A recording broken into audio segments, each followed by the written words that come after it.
तो चलिए बात करते हैं Bihar Beltron DEO data entry operator. जैसा कि आप सभी को आंसर की का इंतज़ार था और विभाग जो है पूर्ण रूप से आप सभी का आंसर की जारी कर दिया गया है।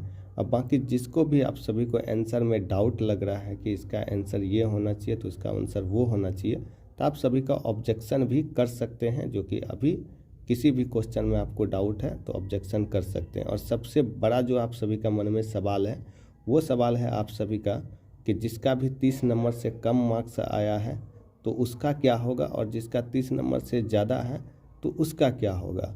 साफ भाषा में कहा जाए तो आप सभी के मन में एक ही सवाल है कि इसका मेरिट कैसे बनता है, इसका पैनल कैसे तैयार होता है। तो चलिए इन्हीं सब चीज़ों पे चर्चा करेंगे और विशेष चर्चा करेंगे, इसलिए आप सभी जो है वीडियो में बने रहें और वीडियो को अंत तक देखें।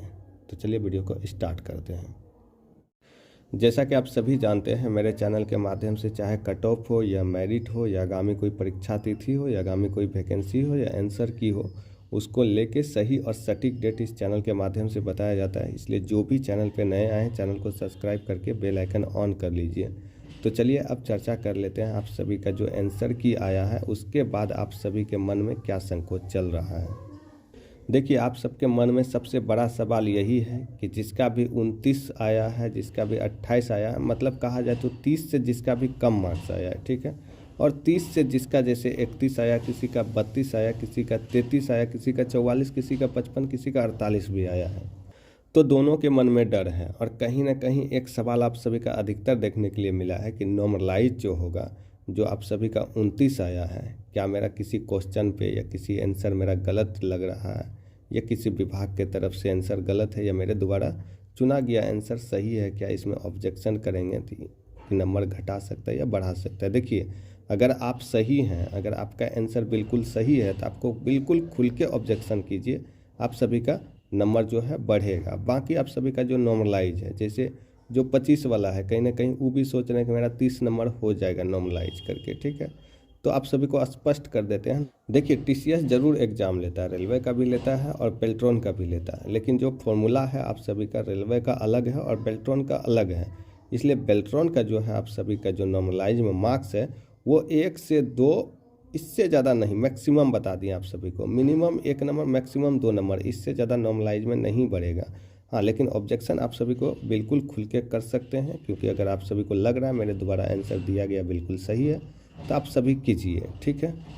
देखिए, एक चीज़ और आप सभी को स्पष्ट कर देते हैं, जो कि आप सभी ने जिस समय फॉर्म अप्लाई किया होगा, जिस समय बेल्ट्रॉन के माध्यम से नोटिस जारी किया गया था नोटिफिकेशन वैकेंसी को लेके, उसमें से बिल्कुल स्पष्ट कर दिया था आप सभी को सीबीटी में जो है आप सभी को 50% मार्क्स लाना है। मतलब 60 का एग्ज़ाम ले रहा है तो आप सभी को 30 मार्क्स लेके आना है। बाकी वही महिला को जो है, फीमेल कैटेगरी को आप सभी का जो है उसको दिया था 40% मार्क्स लाना है, जो कि फीमेल को 27 मार्क्स लाना कंपलसरी है पास करने के लिए।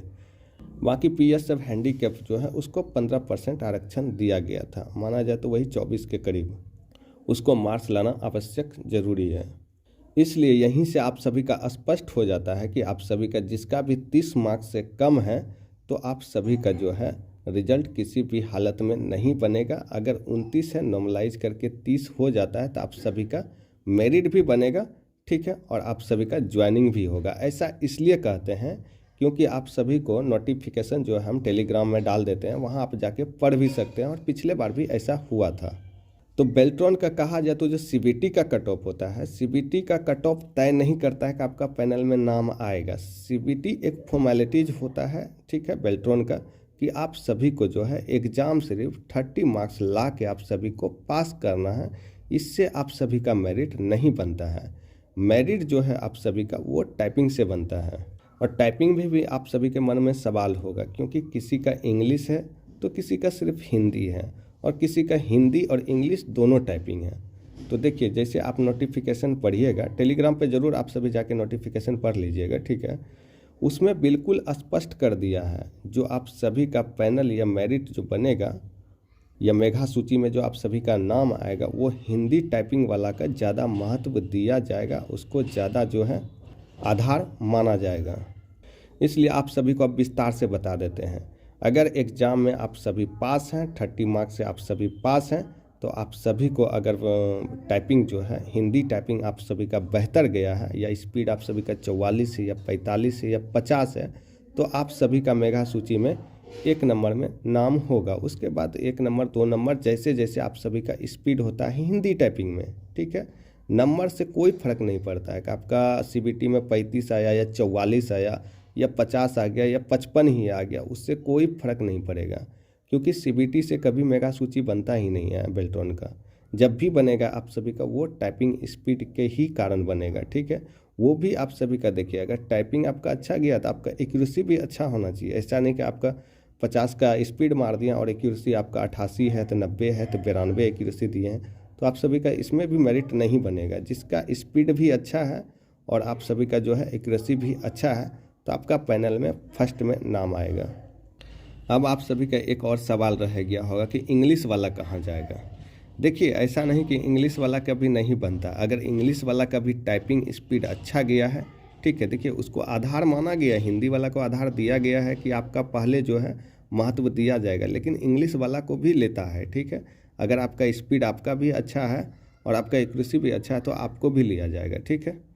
बाकी जिसका हिंदी और इंग्लिश दोनों है, दोनों बेहतर गया है और दोनों का एक्यूरेसी भी उसने अच्छा दिया है, तो आप सब भी सोच सकते हैं कि उसको महत्व ज़्यादा मिलना भी चाहिए और दिया भी जाता है बेल्ट्रॉन के माध्यम से।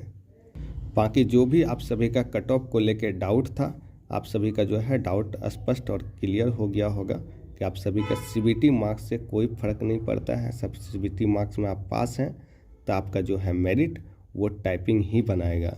अगर टाइपिंग आपका स्पीड अच्छा गया है तो आप सभी का मेरिट में नाम आ जाएगा, ठीक है। तो चलिए एक चीज़ और स्पष्ट कर देते हैं, जैसा कि आप सभी के मन में एक सवाल चल रहा होगा कि आखिर बेल्ट्रॉन का रिजल्ट जो है कब तक जारी कर देगा और धांधली सेटिंग चोरी इसमें हो रहा है या नहीं हो रहा है।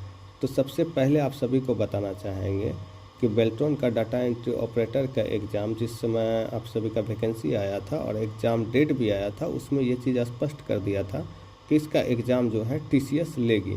और आप सभी भली भांति जानते हैं कि TCS एक ऐसा एजेंसी है, भारत का नंबर 1 है, जो कि बड़ा जो भी वैकेंसी निकलता है वो TCS के ही द्वारा एग्ज़ाम कंडक्ट करवाया जाता है। इसलिए TCS पे कोई दाग अभी तक तो नहीं लगा है एग्ज़ाम को लेके, धांधली सेटिंग चोरी को लेके।